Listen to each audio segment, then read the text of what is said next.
Welcome to the 2040 Vision, hosted by Helena and Jason, where fresh perspective meets hard-earned wisdom, because growth is clear when you see it from both sides. And here we go again. Another episode of the 2040 Vision. Welcome back. We had a little bit of a summer break. Summer hiatus. I think it's likely going to be that kind of a pattern. I think it's easier to record in the winter, and like when work and school and things like that are a little bit more scheduled, if you will. Like the summer is just kind of a wild time with. There's also a lot of events. Like I know in my life, there's a lot of events.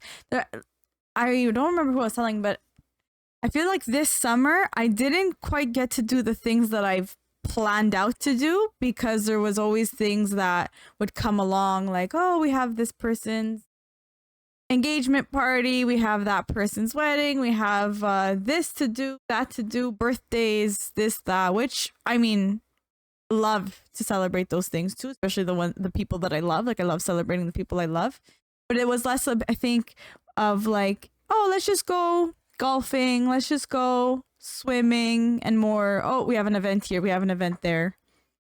We haven't golfed together yet. I'm very excited. The fact that you took up golf. I've gotten better. So I used to golf-ish. I used to go to the driving range. I was trying it out. I wasn't that great, but we went recently and I hit a couple balls and I was pretty good. I was a lot better than when I had started. So when I come back, I guess, from vacation, we can go, because it'll be the beginning of September and it's still hot then. So it's nowadays fine. We can golf till October even. Yeah. So for those who say golf's not a sport, for somebody who tried golf for the first time, do you consider it a sport? Yes. 100%. It's hard, right? It is hard. There's technique in it. It's not a sport as in like necessarily physically demanding, but it's so technical to be good at. It's insane. Yeah, it's there's insane. like different golf clubs. There's the weather you have to take into consideration. There's like a lot of things. Your stance. You're this. The pros are constantly tinkering and trying to get better, and even them, there's never a perfect swing for them, and they're always looking at different things. It's a great sport. It's a great sport. You'll also notice our new setup. We are no longer in the cramped little office. Multiple reasons. We'll talk about it a bit. I think you had questions, but we're gonna be doing a yard sale tomorrow. So right now, the office space is a bit of a bomb went off, which is where I keep all the stuff for the eBay store that we're running. And a lot of that stuff's going to go out in the yard sale tomorrow too, to see if we can move it a little bit faster. So we got that going on. But also it's something we wanted to do. We kind of just wanted to have a more chill vibe, kind of like, couch scene, which is a little bit more relaxed for us too. It's not as serious as it needs to be, which is kind of fun. And eventually we can incorporate maybe like a drink an hour or something. It could be cool. That would be cool. It's way more comfy than the chair I had before, which is really good. So I'm excited for you for this yard sale. I wish I was here for it. But I wanted to ask questions because I was like, you know what, I'm just gonna save it for the podcast. Like I won't ask you yet. I love that. But do you have like a specific? How many items? Let's start there. How many items do you have to sell at this yard sale? It's got to be over 300. It's got to be over 300 items easily. And like, it's miscellaneous. A lot of it is going to be. So when we were talking about the budgeting episode, which we can come back to it, one of the things I encouraged people to do, which I am practicing what I now preach, but is to declutter and get rid of things that really have been taking up space and serve no purpose anymore. For us, we have a growing family, so there's a lot of young baby items that are left in the house that we just don't need anymore. A lot of that we're going to put a box out and we're actually going to give to families for free. We're not going to sell them to anybody. We're going to have a free pile for people to take. But some good stuff, like some of the more intricate toys like the wood toys and things like that, things that have quite a bit of value, we'll sell as well so that we can get some of our money back. But we went through the kitchen as well. There's a couple of small appliances. What do you call those things? The air fryers, popcorn maker, things like that we've never actually used, and they just take up a bunch of room in the kitchen for no reason. And in the spirit of decluttering and resetting for fall, we want to kind of get rid of that. And I've been on vacation for 2 weeks. One of my mandates next week is with the girl. The little girl is going to be to kind of like reorganize the kitchen. So if we get rid of the stuff we don't need, might as well sell it. It has value. That will help your budgets. That will help kickstart any kind of debt repayment or anything you want to do. If you have no debt and your point is to save for a vacation, sell everything you don't need in the house. See how much money you get. So maybe on the next. One of the next episodes, we can come back and actually see how much we sold. We can revisit that. But yeah, so there's going to be all those items. And then obviously everything from the Pepper Patch finds that I haven't sold yet is also going to be out there for sale. So there's going to be some clothing items. There's going to be a little bit of miscellaneous. But just Pepper Patch finds, I think now I have about 250 items in inventory. And has cost me essentially zero right now because I've made back the money that I originally put in, which was the $200 that we started with. I started with $200. I've sold for about 1,150, so 1,150, and we have spent about 950 or something like that. So I'm positive $100, and I have about $3,000 worth of items in the in inventory right now. The tough part about that one is the length it takes to sell things, which I knew off the bat. There's sometimes some items will take 2 years, 3 years to sell. So these yard sales kind of help expedite that a little bit. You can put them out, maybe make a little less money than you would have made, but you don't have the hassle of shipping it and all that through eBay. Well, you're already in the positive, so even the little bit of money that they make, you're in even the if I positive. sell an item right now for technically less than what I bought it for, if I just want to get rid of it. Philosophy there would be like to have money in the hand to buy more things that'll sell faster rather than sit on this one item looking to make the money. At this point, even if I sell everything for less than I bought it for, I'm still going to make money. Right. I'm still going to be in the positive by a lot, just based off the fact that there's some items that I sold for mega profit. Like I bought an antique radio, 1950s German radio for $20 and sold it for $250. Just that there makes up a lot of the money we would have spent on all the items. So, but I keep going. I go to the thrift store like almost weekly, and I buy one or two items if I can find. So it's fun. So yeah, so that's about what we have going out there. All Very on nice. tables and boxes and stuff like that. Very nice. My other question was, do you have a specific goal in mind when it comes to the yard sale, or Yeah. you're just kind of Half. I want half of it gone, minimum.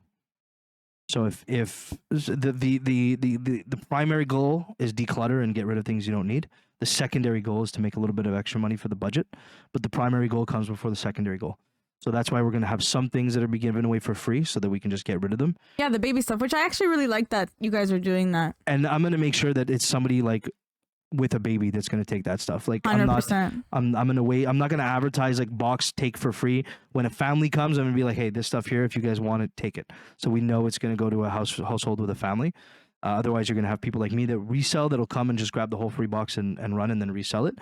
Not quite the point. But I respect the hustle. But yeah, so the main goal is to get rid of half of everything that we're going to have out there. And then the secondary goal would be to try and turn a profit on the items that we're flipping. Right. Not the items that we have, but the flip items, I'm not going to discount too much. I still want to turn my profit. And the stuff that we owned before the flipping is what we want to get rid of. Yeah. You've never done a yard sale? Maybe when Barbara's we is were here too. She's on the side. Elena's sister's over here. Did you guys ever do yard sale growing up? Never. Yeah, our neighbors have it. We got to check it out. Which, That's interesting. if there was a household made to have yard sales, it's ours. I agree. We have a lot of things. And you got some cool stuff too. You got stuff that we would be do. cool. We have a lot of cool things. Yeah. It's funny because growing up, like Maybe for me, next year, Barb. garage sales is like every year. You're allowed 2 a year without having to pay. So each, like this house, we can. Barbara's working on the signs right now, actually, but we're allowed 2 every year. without paying and without fault. Like in my family, we always had our 2 garage sales, no matter what. Maybe next year actually. That would make sense. If you guys have a lot of stuff to declutter, I know like your grandfather and stuff. Maybe he's got all kinds of stuff. I don't know what's been decluttered. I know a lot's been thrown out, but it's worth it, especially to help with the budget, 100%. which is cool. And maybe you have like pieces like some good clothing and stuff like that that you I don't do. necessarily that you could probably put out on a rack and sell. Clothing I have a lot. Like Yeah. even shoes that I only wore 2-3 times and I'm like, I could get rid of these now. I'm fine with it. Or I have a lot. I do. It's true that I could do it. Because Facebook Marketplace for me, it's not working very well. You don't like it? I don't like it. I don't like how many people message you, so you're like filled with messages and then there's only like maybe one person that's actually interested and then they stop responding, they ghost or like whatever. And Yeah. I keep it pretty tidy. I do get a lot of those, like, is it available? Is it available? I find a lot of people have also admitted to me, like, oh, sorry, I hit the button by mistake. So I think a lot of the is it availables, and then when they don't answer, they probably didn't even mean to send it. On, so I'm gonna. But yeah, they probably didn't mean to send it. So I've discovered that. The other thing I discovered is that Facebook runs in your native language, despite what the other person is. So the other person, if they're, for us, we're in Quebec, obviously, so there's a lot of French speaking. So they'll write, bonjour, est-ce que c'est disponible? But I will see, hi, is this available? I'll answer in English and it triggers them because they're like, why would you answer me in English? I wrote in French. But I actually, if you're using the quick button that says, hi, is this available? It actually displays it in the language of your Facebook. Oh, So that one's been an interesting one. Going like I didn't know. I'm like, and I'll send screenshots like, look, for me it's English. So that's a little bit. If you live in an area that is very bilingual like ours, that could be. But yeah, I agree. Facebook Marketplace. The only thing I like about Facebook Marketplace is how fast some things move versus eBay. it's true. Like Yeah. I've had things on eBay that were there for a while, and I went and posted them on Marketplace. I got a little bit of less money, but it moves. Like the inventory moves. It's true, because I did sell some things for my dad, let's say, when he was getting rid of a lot of it. There are certain things that go like the day of. I've had one scam, like one person try to scam me in the sense that it was weird because they were like, oh, I'm on vacation right now, I'll come pick it up.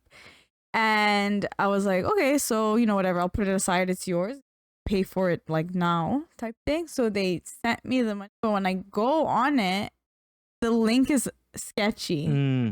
So I was like, oh, I'm not gonna click it. And thank God I didn't, because they never once wrote back to me like, why didn't you accept the money? I'm here, I'm coming to pick it up. Like nothing like that. So I knew, oh, this was a scam. Yeah, links never. Yep. Never. I'll take payment by like e-transfer, where here's my email, e-transfer me the money. It's an auto deposit anyway, so you can't undo it. I set up a Square account. If somebody really wants to pay by card, I'll take it. It costs you like. How do you set up? Oh, on your phone. Yeah, it's on my phone, but I have. I'll show it to you after. But for the charity tournament that I was running, I set them up with 3 Square, the actual like terminals. Oh, okay. So I actually have terminals here. Like, so tomorrow for the thing, I'll have an actual payment terminal, and it's all going to be under my my consulting company name. Talk about that after, but I actually registered it and everything, so that's a thing that's going to be going forward.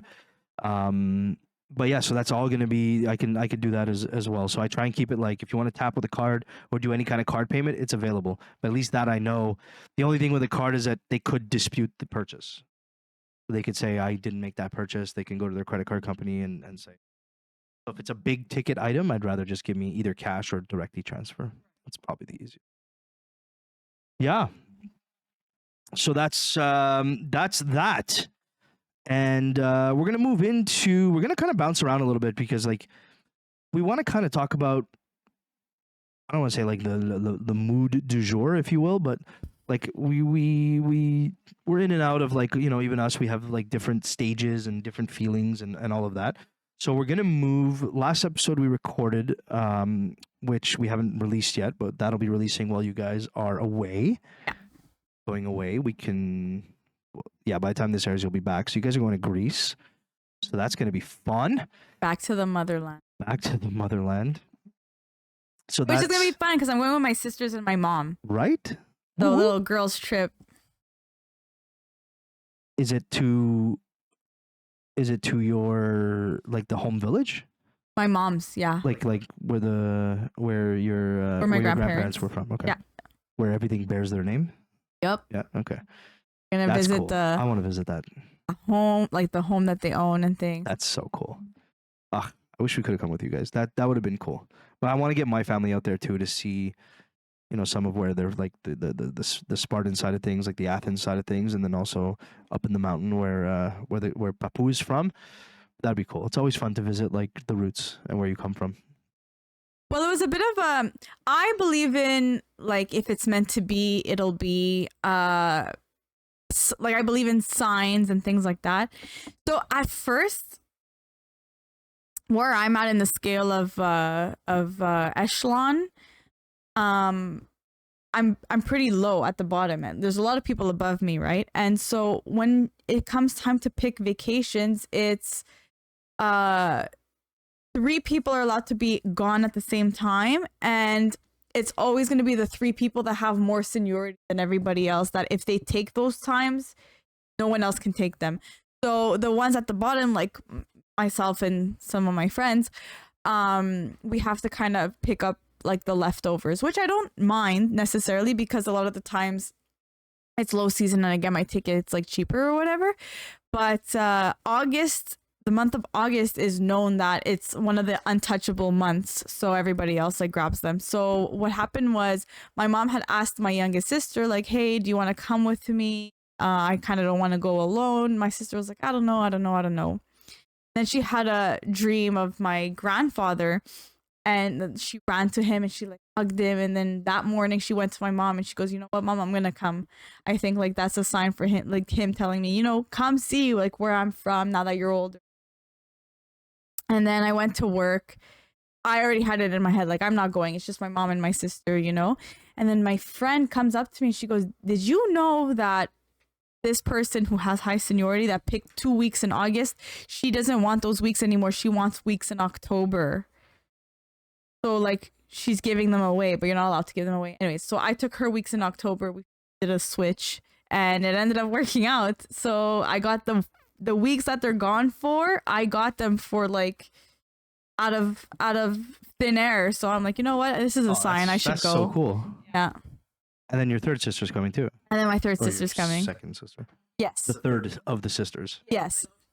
Yeah, the middle child. Yeah, you got to bring her along. Otherwise, it's going to be middle child syndrome is really bad. That's going to be so fun. Good for you guys, man. I'm excited to hear all about it when you get back. So that being said, we did record the last episode, which hasn't aired yet. That episode, we started talking about a little bit about nutrition, and we were more on the fitness front.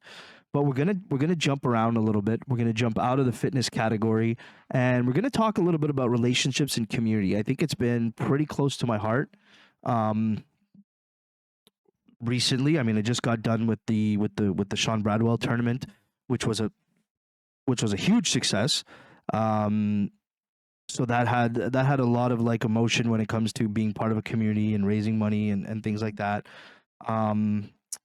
And there's also been some, reorganization of the friend groups lately, which we touched on a little bit at the beginning, like when we were doing our our first 5 episodes where we were talking. You were saying the same thing, how there's kind of like you look at your friend circle, you relook at each relationship as you get older, and you start to kind of say, okay, is this or isn't this for me? Is this good to continue this, or is it not good to continue? Because this? the older you get, the more you live life, the more you've gone through things, you realize like, what is it that I align with? What is it that I truly believe in? What is it that I'm trying to reach? And then you start kind of looking around and at people, and you ask yourself, like, does this person align with my views? This a healthy relationship that I want to continue pursuing for what I want out of life, or vice versa, them to you. I've had friendships where they just up and leave as well, like from my life, and no explanation. And, I've come to terms with it. I've said, you know what, maybe I didn't align in their life would I have liked an explanation? 100%, but I didn't get it. Fine, but We call this episode Friends for a Season. So navigating relationships as we grow. Yeah. Are you, and I just wanted to say the actual title because we haven't done that yet, but I want to like jump right back to what you just said. So like, would I have liked an explanation? Maybe. Do you think you're owed an explanation? that's what I've had to kind of come to terms with, is that because for the longest time, I was kind of searching for the answer of like, why? But then, I've heard other people's side of things, and I heard, other stories. And if somebody doesn't align with you anymore, somebody doesn't want you in their life anymore, are they supposed to be like, hey, XYZ reason, this is why we're no longer friends, like this is why I don't want to be your friend? I mean, no. You can have your reasons. You can say, I don't want to be your friend. You can whatever, and just like leave it at that. However, I'm the type of person that likes to grow and know what my mistakes were in order for myself to not make them again. And I think that's kind of like where I was approaching at it from. Like, just tell me what I did. Like, you don't have to be my, like, you don't have to, this isn't like for you to explain to me to apologize, then we're friends again. Like, don't want to be my friend, that's fine, but let me know what I did so that I can be more aware of what I'm doing so that I don't do it again. Or like, I'm more about like a growth thing. So for me, it was like, oh, I would have liked to know what I did so that I'll flip the table. When you, because I'm sure you've also made the decision in your life as well to kind of like move on. I know I have recently. We can get into that story, but when you do that, when you make the decision to kind of move on, do you feel that you owe the person an explanation, or like, this is my decision and you have to respect that?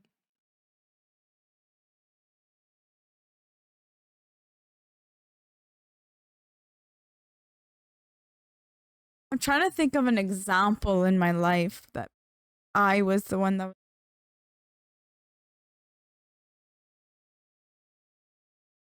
But I guess if I was to put myself in that person's shoes, then like, no, you don't really need a reason. And that's what I've learned to accept and learn, that this person doesn't need a reason. That's just how they feel. And I should just go along with it, because I shouldn't want to be in that person's life if they don't want me. You know what I mean? And I just have to like be okay with that. And like, I've accepted the fact, I've forgiven the person without actually telling them that I forgave them, and that's it. Like, I just move on with my life, and that's how I decided to go along with it. I like that. I don't think we necessarily owe anybody an explanation. I think our feelings are what our feelings are, and don't feel the need to always have to explain yourself to everybody. At the same time, if we look at it from a growth perspective, if the reason why you're kind of like distancing yourself or trying to get closer to somebody, explanations obviously help, right? Like telling a person like, hey, these are the things I love and why I think we should, be more of an item or a friendship or whatever. Or these are the things I can't do anymore, or can't accept anymore, or whatever. And then this is why I'm out. Kind of does help along the way. So I don't think anybody's owed an explanation, but I think that in the long run, and when it comes to the healing portion of things, or the attracting portion of things, explaining things definitely goes a long way, especially when we're talking about from a growth perspective, like you said. So we're going to focus in on friends. We're not going to focus in on love. We will talk about that at one point in time, I think. Let me look what we got going on here. I think so. Do we not? Yeah, we do. We do have an episode that's going to focus in on love and relationships. So we're going to focus a little bit more on friendships and stuff, and we'll talk about evolution of friendships and what that looks like we're already both in, I think, because if I'm remembering like from myself, from let's say your sister's age to your age, there was a huge jump in what I thought a friend circle should look like. There's even a bigger jump now, from what I think it should look like. So the evolution of friendship, is it quantity, is it quality, and how that goes. So what does that look like for you now today? Are you looking still to have a large circle? Did you ever look to have a large circle? I think when I was younger, it was more appealing to everybody to want to have a large circle of friends, because that meant like, oh my god, you're so likable, you're so cool, like you have so many friends. I never was the type that had that many friends. I was always the type that I can count them on my fingers, maybe of two hands, which is still a lot of friends. Now, do I want that many friends? No. It's my life is so busy with just, like working towards goals and things, like wanting to buy a house, wanting to start a side hustle, or doing this or doing that, that you don't have time for friends. Like even just waking up early, going to the gym, going to work, coming home, making sure you have all your calories that you need to eat, or making sure that all your protein intake is like you got all your protein intake. Just that alone takes up so much of your time that if you have 50 friends, how do you maintain those relationships? And also, if you have 50 friends, you don't really have 50 friends that like you call up, I need your help, and they come running? Or do you have 3 friends and 47 acquaintances? You know what I mean? Because I feel like the word friend gets thrown around a little too easily, in my opinion. Where like, oh yeah, we're friends. It's like, are you though? But are you though? Because if that person knew that you said this or you did that, would they still be your friend? It's like, or are you just able to maintain these relationships because you're showing different sides of yourself to different people, and that's why they're your friend? But if you showed them what you show me, would they stick around? I don't know. Like for me, a friend is you show all sides of yourself. You don't have to talk on a daily basis. But as soon as you pick up that phone, like, hey, I'm doing this, I'm doing that, like, I want to see you, boom, done. Yeah, okay, no problem. I'm coming. I'm there. So you're definitely already moving into the quality stage of friendship. I remember, and I guess for people of my age, 40, we grew up in the dawn of social media. So you can imagine that the quantity portion was really an important part of our 16 to 22-year-old selves, because I guess that's kind of like at that age, that's when things like Facebook were starting to become a thing, and all of that. And what that brought to people was, okay, what did they see when they looked at your profile? They saw your name, and then very next thing, which I think I don't know if it's really like that anymore. It isn't, but it isn't like highlighted, but it used to be like boom in bold, was how many people you're friends with on the social media app. I think it's still that way though today. It's still there. It's still there. I'm curious if there's if I can pop up. I'm gonna pop up like an image of what a profile used to look like in the first days of Facebook. It's gonna be like right here somewhere. We'll just this will be our pop-up space. We like each other, we swear. It's more comfortable being on opposite sides of the couch. But like if I go to a profile on Facebook now, yeah, okay, it's still there. It is still kind of there. So that's kind of like where I think things started to go wrong a little bit. Was there was a huge push to be popular online. a huge push to be socially popular online with these social media apps. Oh, how many followers does that person have? How many And now, likes? how many likes are you getting on your thing? And let's not pretend like there's not that going on within our inner family circle at the moment. Like we'll post something on social media and right away we're in the family chat going, give me the likes. I want the likes. So a lot of people do and say a lot of things for the likes. And so I think like for me growing up, like I remember like if you had over 1,000 friends on Facebook, you were so quote unquote cool, you know, like, and at one point in my time in life, I was just like, who are all these people? Who are all these people I have on my Facebook? I do that now, and I only have like 200, and I'm like, who's this person I again? went from like, I went from like adding everybody just so that my number would be huge to like delete. Even now, I just saw my number and I'm uncomfortable with it.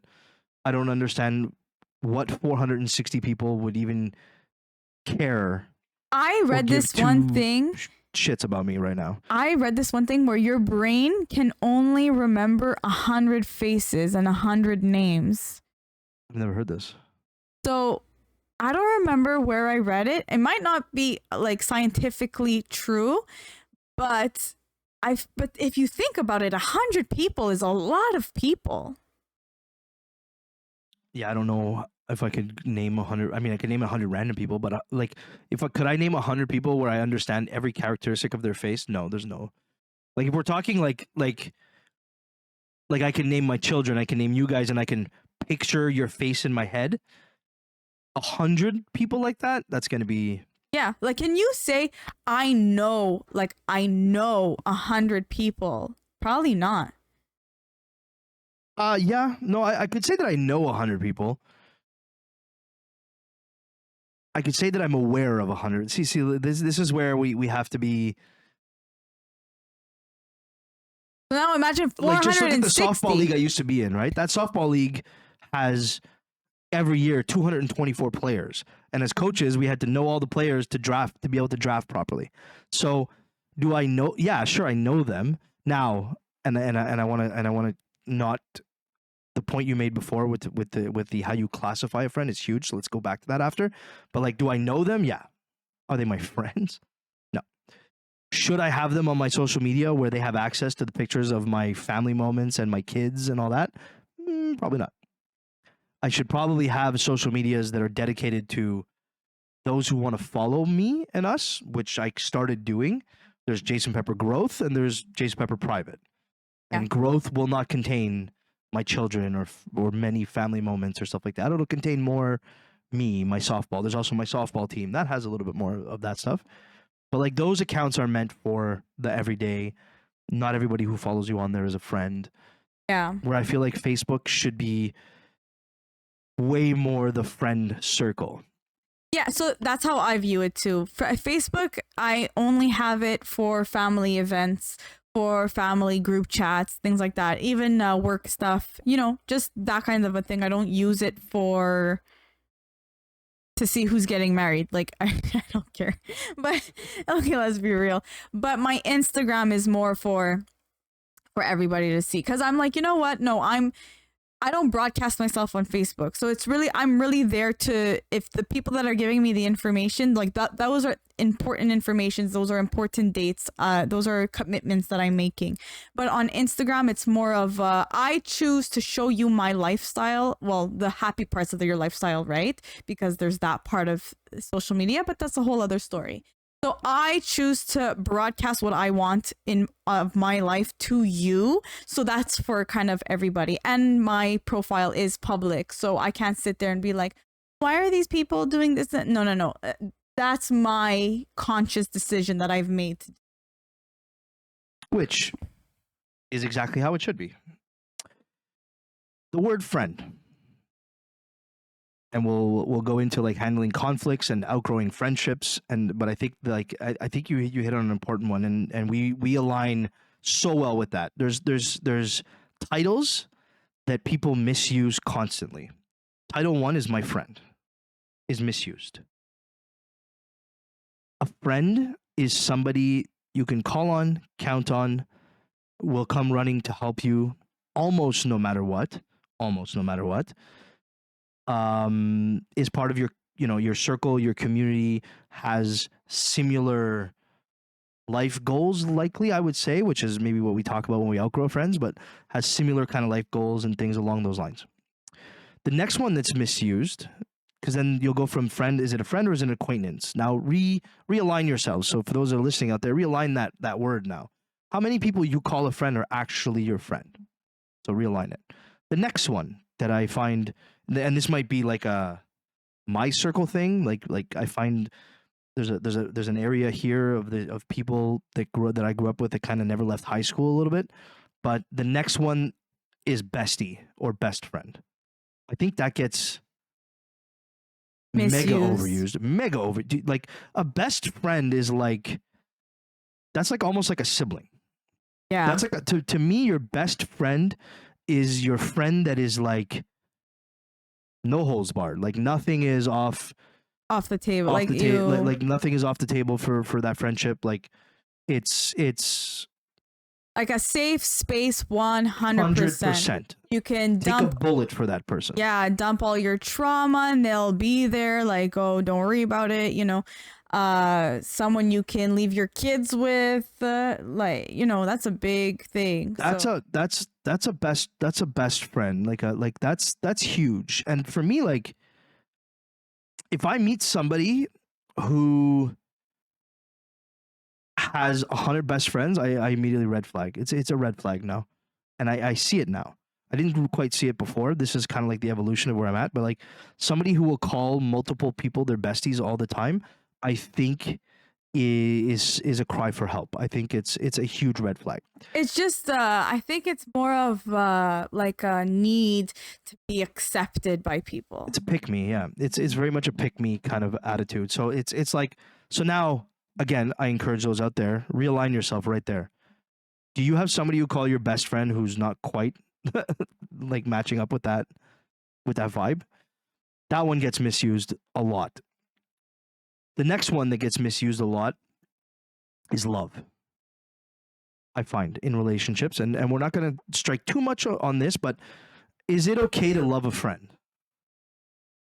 Well, yeah. You have to love your friend. I agree.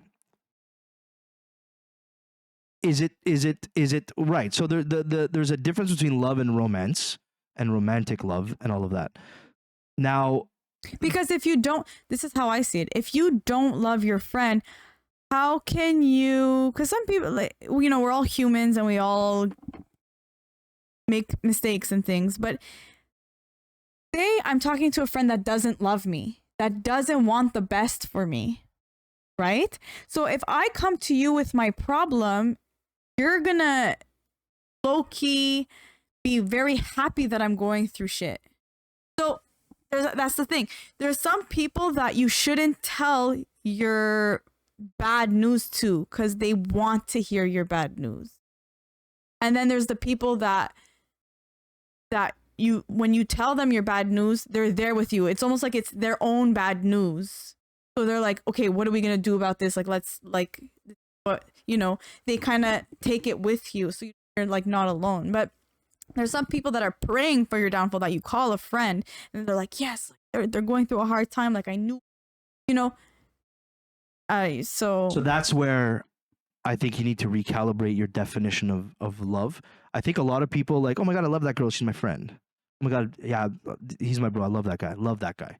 Love that guy. You call his name, he doesn't even turn around in a crowd for you.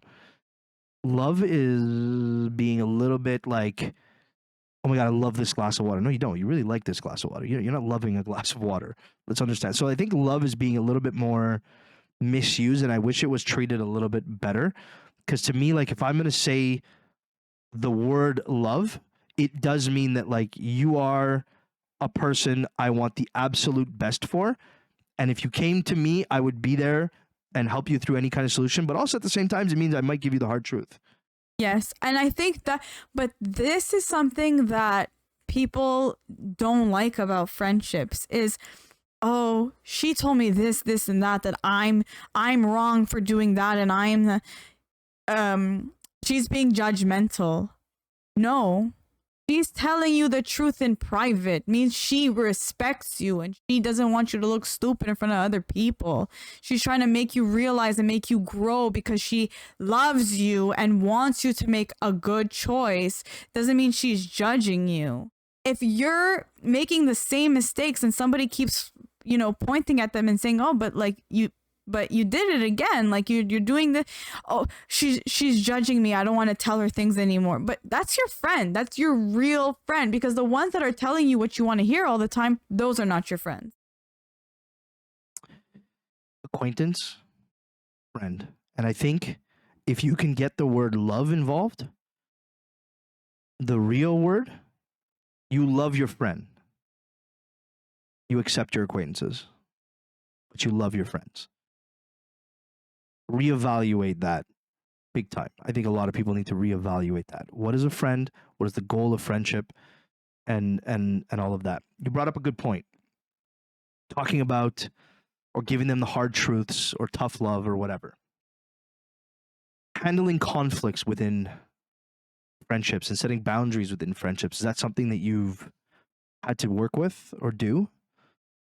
Or do you do it with your friends on a regular basis? Like, hey, no, this is not for me. I started to learn stuff. Yeah. I've started to learn to say no to things that, let's say, my friends are like, let's go out 3 times a week. And then I realize, oh, I'm in a bit of a pickle here. And now I'm like, you know what? No, I don't have to go to that thing. I don't even like that music. And I'm totally okay with it now. I feel better about myself because I get to do everything that I want to do. And then I also get to reach the goals that I want to reach. But I feel like they're also growing in the sense that they're okay with me saying no now. It was kind of cool. So it's like, oh, nice dynamic. That's cool. I have other people I can ask that are down to do it. Awesome. Perfect. There's things that I want to do that they're not down to do, and I'm okay with it too. No problem. I'll go find people that want to do it with me. Oh, that kind of a thing. I think it's cool that you say you're starting to learn, because like I'm just getting there now, and likely I didn't start to learn this at your age. It's something I've only started to learn, and I think since like family and kids kind of like rewired my brain a little bit. But now I am very much okay with, and it has to be okay. It has to be okay to sit someone down if there's conflict and have a real discussion with them and set a boundary and be like, hey, this is not me. This is not okay. I still want to have this relationship and this friendship. However, I'm not going out 3 nights a week. That just doesn't work for me. The one that my friends like to razz me on now is I talk a lot about budgeting. And I used to be afraid to tell somebody, no, I'm not doing that because I can't afford it. Because I didn't want that to be a perception of me that I'm a broke boy. When at the end of the day, I realize rich people say, no, they can't afford, they don't afford things because that's not part of their plan for their money. Not because they don't have the money, because it's not part of. So I had to rewire that expectation and learn to set that boundary. So now friends will ask me, hey, you want to go, softball people, you want to go to the batting cages this weekend? And be like, no, I don't. I mean, I do, but I'm not going because that's not part of my plan this month. That wasn't part of my weekend.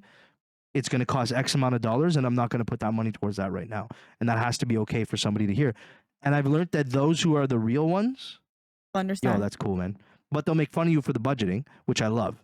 A little friendly razzing as well. But they'll be like, yeah, I get it. I tell those same people I'm doing a yard sale, their reaction is, oh my God, I love that for the budget.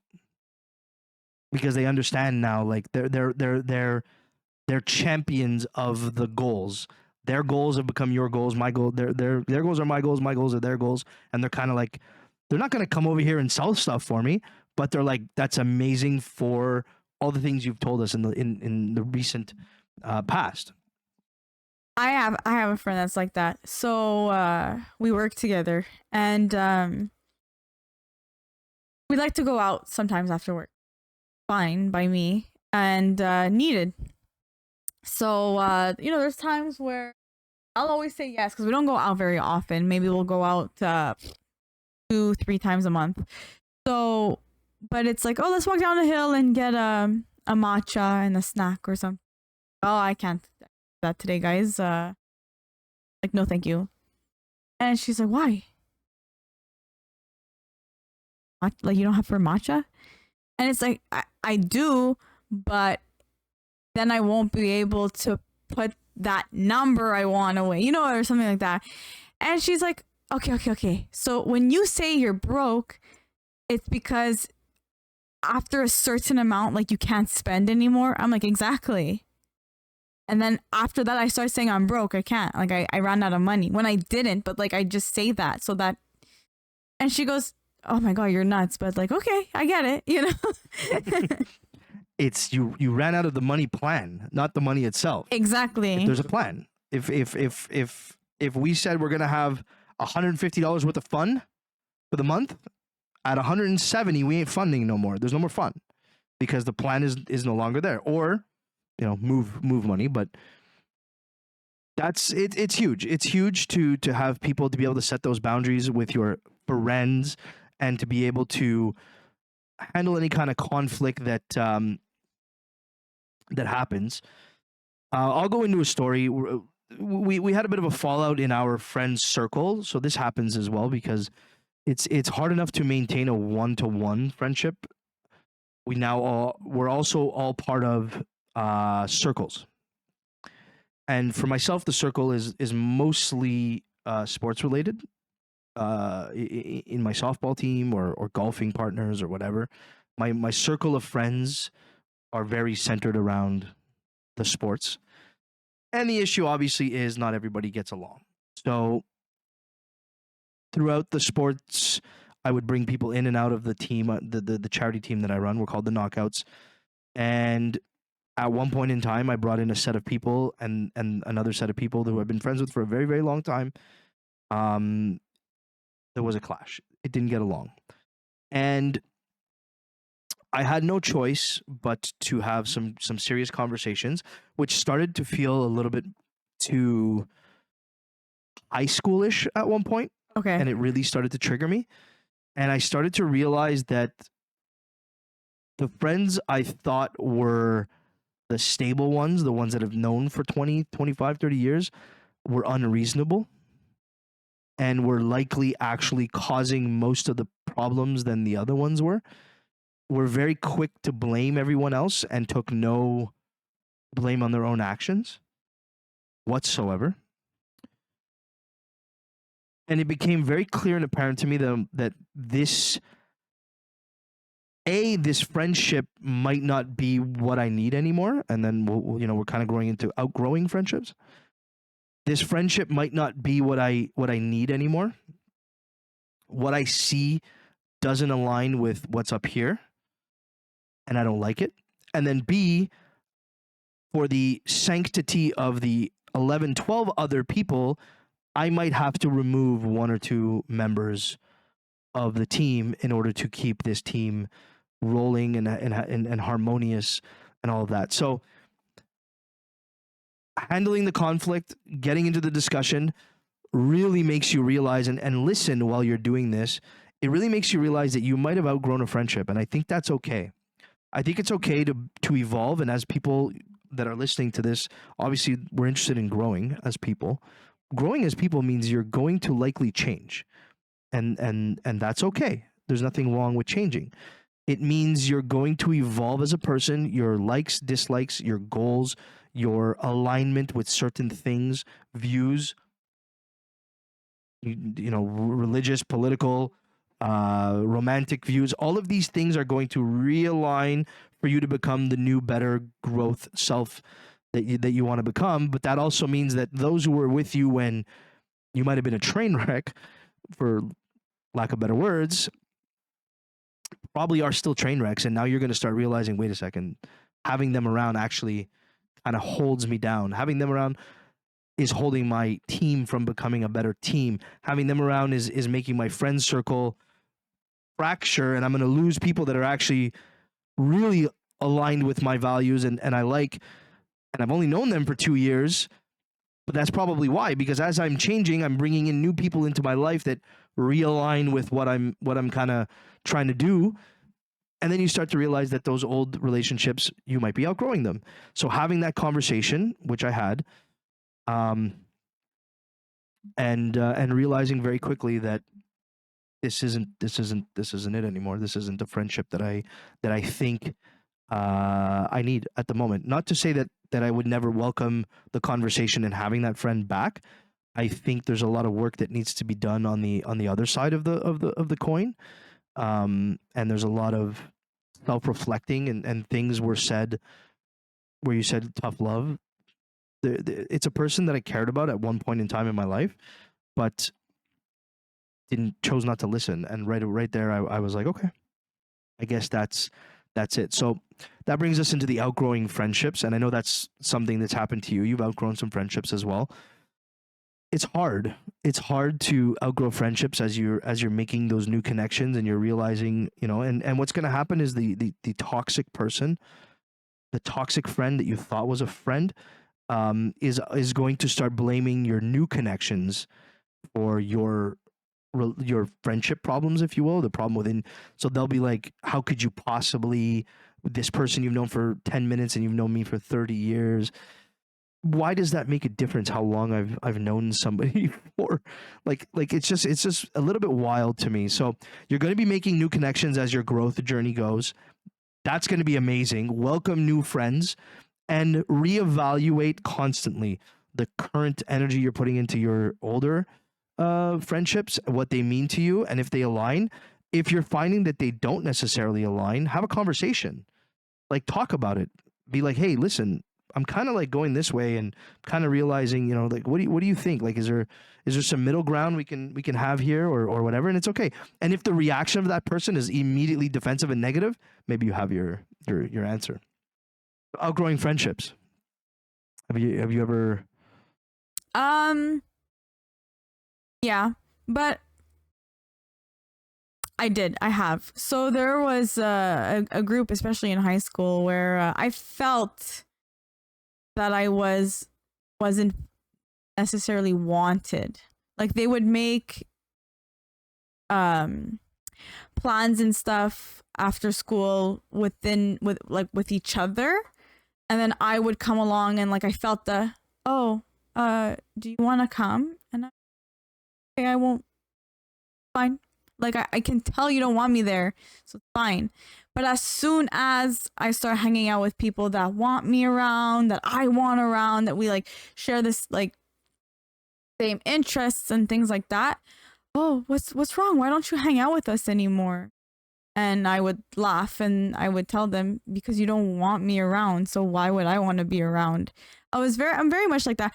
I'm the type of person that I kind of hold on to things a little too long, where they end up leaving me, other than the other way around, when technically it should be me. But I just hold on too much, where I'm like, oh no, it'll change, it'll get better, it'll like go back to how it was, and then it doesn't. So then they are like, it's not working. I knew that, but so there's two other friendships that has happened too, where first one I spoke about, I would have liked an explanation, never got one, which is fine. The other one too was more of there's a lot going on in my life, can't hang out with you guys anymore, and it's like, fine. But then as soon as I start hanging out with like my new people, it's kind of the same thing, where it's like, now I really don't want you in my life because you decided to go and hang out with those people. Like, they were saying this and that and blah, blah, blah. And it's like, yeah, but what kind of a friend were you when you weren't telling me that stuff, right? So we hashed it out. This person and I, we're good now. You weren't a friend when you knew all that information. You chose to keep it from me. So when I go to be friends with this person and we hash it out and we start from ground zero, what do you care now? It's emotional, huh? It's yeah. like it really is like a breakup. Some of these are harder than breakups, because friendships. I mean, there's the The romantic aspect, it's basically a friendship is the same thing as a boyfriend and girlfriend or girlfriend or whatever it is there, but without the romantic aspect. So the emotional part of it is still there. It's almost stronger because there's not and it's not been that bonded physical. for a long time too. Yeah. And you're bonding over your likes and interests and all of that, where relationships, and we'll talk about relationships and stuff like that. Some people find somebody that's very much like them. Some people find, and you know, the old saying, love or opposites attract, right? So sometimes people are like, you're physically attracted to somebody and that's what you're looking for in them. But the whole part of like, are they your friend? Is your partner your friend? My wife and I say it all the time. We're friends. We were kind of like, yeah, we have a huge age difference. We're like 8 years difference, but we started off like kind of like friend bonding a little bit more than anything else. So that's like, I feel a friend in my relationship, but not every relationship necessarily starts off like that. So the friendship is a huge part of what the human is looking for, that connection. That, okay, so you might not have the physical part of it, but the emotional, we use the word love here. You love that person, you care for that person, or you did at one point in time. So getting like setting those boundaries and the potential of losing something that was so comfortable for so long is huge and is tough. It's very tough. And the last point we'll talk about, and this is going to happen, you know, as you move along, we talk about outgrowing friendships and new connections and all that. I've lived this a little bit more than you've lived this, but I'm sure you've heard, or I don't know if there's people in your circle that it's happened with. I have no idea. But the other thing that's going to test the boundaries of a friendship and how you navigate these friends is milestones, life milestones, having a baby, getting married, getting a boyfriend, Getting a career. a career jump, promotion. Career is one, the promotion is the other. And that one does sting for some people. I see that. If you've ever had somebody in your life who you think you call a friend get a promotion and you go, why the hell would they get a promotion before me? They're not your friend. I've had to reevaluate that sometimes. And I go, what the hell? Like, why would that person get it and not me? And then I realize, oh, I'm not looking out for their best interests. Their best, I should be happy, immediately happy. If a friend is jealous when you get a promotion or you get a new job that's something that they wanted, and their first reaction is to be jealous or hate, axe it immediately. That person doesn't have your best interest in mind. But milestones are going to be big for women. Well, I realized, yes, but I realized that first friendship that broke happened when I graduated school, and I graduated. I'm like working now. You're working it, and it was like, oh, you only talk about your successes. Living my life. Who am I supposed to talk about? That right there would have been the flag for me. Well, I only talk about your successes. I hold on to that because I'm like, maybe that was what it was, and then that's why they don't want to explain to me. Maybe. But anyways, that's just maybe. That's good introspect. Yeah. Like to kind of like, and that's the other thing too is look back on yourself. When somebody else says something back and claps back, take it with a grain of salt, but also maybe reflect on it a little bit and be like, hey, is that actually what this is? Like, am I really somebody who only talks about my wins and doesn't talk about my... Yeah, I did. I scaled back and I was like... I also said I had COVID. But it's like, at the same time, it's like, a lot of people don't talk about their losses. Like, it's like, that's probably where your distinction of friend to best friend becomes. Right. You're going to talk about your loss to your best friend. You're going to talk about your sadness to your best friend. You might mention it a little bit to your friend, but the friend is more like the happy side. The best friend is the one who's going to see the dark side, and the ugly, raw, naked version of you. Yeah, that's what the best friend is going to see. Whereas the friend is mostly like going to be like happy times and stuff like that. So that's probably like the distinction I would make. So like for somebody to be, and that's where that, to me, that sounds jealous. So somebody who goes, oh, you only talk about your wins. Well, okay. Are you not happy for me? Like I don't get it. If you're not happy for me, then what are we doing anyway? But it's weird because that person I would talk about my other stuff too, but whatever, it's fine. Yeah. So then that kind of like strikes the chord. So milestones, as you come upon milestones, you're gonna also, this is gonna come up more and more. Having kids, like for me, it kind of happened where a family, and I know the ones that have stuck around and the friends understand that now I am family man, Jason, and I can't go golfing 6 days a week, and I can't do all the stuff the same stuff that I used to do because I have children who have parties, who need to get to places. I still play a lot of softball with these people and do as much as I can. And those who cared stayed. Those people are invited to my kids' birthday parties, even though they don't have children and stuff like that, right? That's the distinction. Whereas some people, you have your first child or you get married, they'll shy away and they'll be like, that's your life is no longer for me. And that's not a result of you doing something bad, but that's also a result of maybe them going back, and we're talking about outgrowing friendships. Maybe they're realigning themselves and being like, you know what, you're now a different person and your availability to me is different. And therefore maybe this friendship is no longer for me. Because I've realized that in people, some people need you to be available a lot more than you can be. Like I've had people say, this whole, like, I don't see you for months, and then we like, oh, like I can't do that. I need to see you on a weekly. You don't mean anything to me. And I get that.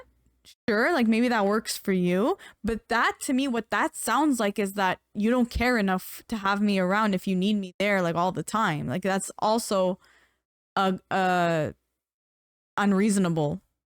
But yeah, so like there is that. Maybe they are realigning themselves and realizing like, hey, you're not available enough for me, for what works for me. That's fine too. Yeah, it has to be okay for others to realign themselves too, and you can't fall into the trap of like, why would somebody not want to be friends with me anymore? It's like, you're also growing, so as you outgrow some others, your growth will outgrow you will outgrow for some people, or you will change the vein of life that you're on, and they'll be like, that's just not where I'm going. I still want to be party 365 girl over there. and I want to travel and I want to do all this, and it's like, yeah, I'm glad you want to travel and do all that stuff. It's like, but I got mouths to feed now, right? I have one of my good friends is getting married, and they're doing a destination wedding in Mexico, and I had to have the conversation of, I can't come to your wedding. And the response there was like, yeah, we know not everybody can make it. That's normal. And that's when I realized, oh, that's what a normal friendship interaction was like. Because if I was to take it to others that I've let go in the past and I go, I can't come, I would have been degraded for not putting their need in their wedding first. And that's the subtle difference of what I used to think was, oh yeah, they're right. I'm their friend. How can I do this to them? You're not going to be there for my wedding and blah, blah, blah. Whereas that guy was like, yeah, absolutely. Like I didn't even expect you to come. Yeah. Because like you have children. Well, so that a bit scares me, because I know that that's coming, right? Like if someone's getting married or like at a destination wedding and I can't make it, or when I have kids and I can't make it, or like, different things. Like I'm scared to know what that outcome looks like, because I feel like there's people that maybe are just around now because I'm seeing. But recently I got invited to an event where I didn't feel very close with this person. And I was like, you know what? I'm not going to fake that closeness either. And so I kindly declined and was like, I'll see you on the big day, but not to this event. I don't think that I have a place. You and I don't know each other like that, I don't know. I feel like just to save them some grace in their time and my own time, it's okay to say no if you don't feel close to that person. And they feel the same way. Likely. Sometimes you're just stringing each other along. Yeah. For the ride, because nobody wants to have the hard conversation. We're going to get to that point of the episode where we kind of challenge people to do things and talk about things and go read things. We challenge you to dump one friend. No, I'm just kidding. Yes, no. But along that line, like we don't want to challenge them to like dump a friend. That's not the point. But if everything that we spoke about today, if it's triggered your mind to think of one person where, yeah, maybe they're not my friend, maybe I'm not their friend. If a person keeps coming to mind as we're talking about what we're talking about, maybe reevaluate that friendship and maybe think about your next moves, because if one person in particular keeps coming up to mind as, these trigger points are being spoken about, I think that's a pretty solid sign that either you don't feel that friendship or they don't feel that friendship or vice versa. And then, nobody wants to have that hard conversation. So maybe reevaluate the person that, comes to mind when trigger points are being brought up. that's a great challenge.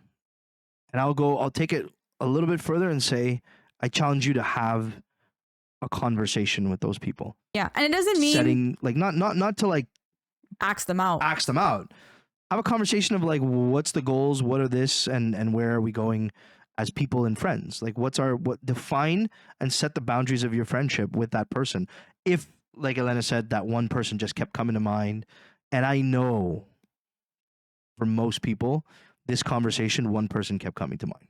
It's almost everybody has this and goes through it, and we have a hard time having the real conversation about it. So do that, reevaluate, and then also have a conversation. And then if you want to book, I believe I have it downstairs. I was looking for the author's name. It's Jess Sanders. The book is called The Not So Friendly Friend. And it's like, these are like kind of like, it's like style of books where you're navigating more adult friendships, like friendships in the adulthood and what that means. A lot of us kind of, like we explained, never got out of that. How you make friends at 15, 16 to 20 years old is a whole different ball game. It's like whoever had the nicest Pokemon card was your friend back then, and now it's a little bit more involved. So The Not So Friendly Friend is a good book. It's Jess Sanders is the author. That's what I was looking at, and I would encourage you to go maybe pick up a book like that, or do a Google search on books that are like that one, and maybe something resonates for you. But this is a great topic that a lot of us, it's one of those things like you don't learn in school how to navigate relationships and friendships. You learn them from the people around you, and maybe you've learned wrong, and that's where your hardships are coming from.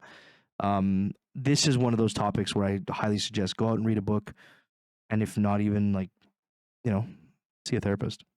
Go to therapy. Go to therapy and talk about these kinds of things. Navigating relationships, navigating love, navigating feelings, navigating all of that is an extremely difficult part. One that I'm challenged with every single day. But yeah, I definitely would encourage that.